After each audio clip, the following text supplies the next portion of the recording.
Walking down Pond Street on a brisk October's morning, taking photos as I passed the buses and the bus drivers, one who noticed me and turned to his friend to say, I bet she's an architect.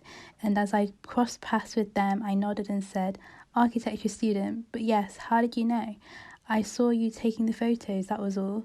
You know the architects for this building also designed the substation on Moore Street. You should look them up. Arriving on the ground floor, spaces have double-height ceilings lit softly from the east, slowly dissolving as we move deeper into the building. Here I thought galleries would work well, as the original structure allows for more flexibility compared to the rest of the building. Working together with the filmmaker, I asked what he would want from a gallery space, and he said, I think for me, if I were to have an exhibition space, I would want each film screening to be watched. Therefore, I would make people walk a certain way to get the full experience I'm trying to convey. Perhaps movable walls then, that the artist could change according to their own needs, I said.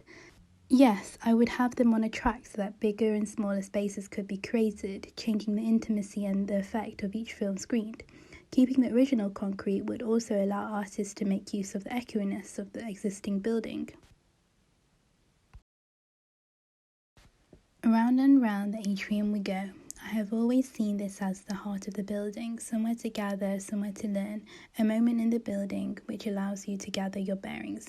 I then asked a graphic designer how she would exhibit in this space, and she said, since I work with prints and textiles, I think it would be ideal to hang them from the ceiling. It would be nice to hang different prints all around so that different pieces could be seen as a whole project.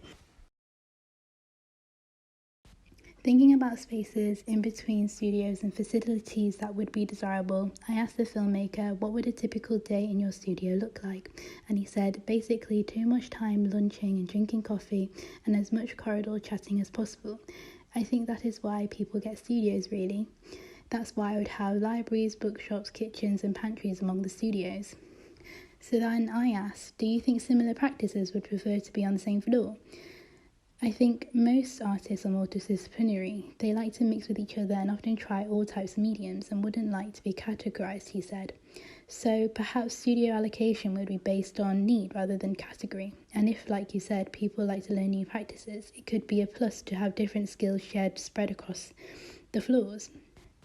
And he said, I think what artists expect from their studios is an extension of an art school. If this was part of the programme, it would be an interesting way to go because so many artists are lost after school, especially if there are residencies too. Developing this idea of a graduates programme, I continue to work with the graphic designer who recently graduated, asking her how it's been since her graduation.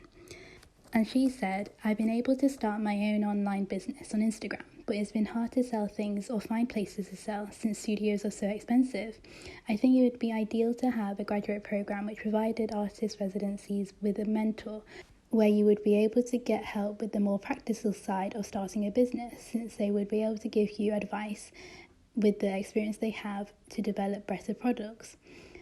I see. So how do you think you would benefit from the studio if it was accessible for you, I asked, and she said, I think it would allow me the space to work on several projects at the same time without having to pack stuff away. With multiple tables, I could just leave them there and pick it up back in the morning whenever I wanted to. I would need an area for a work table, a photography zone, and a packing area.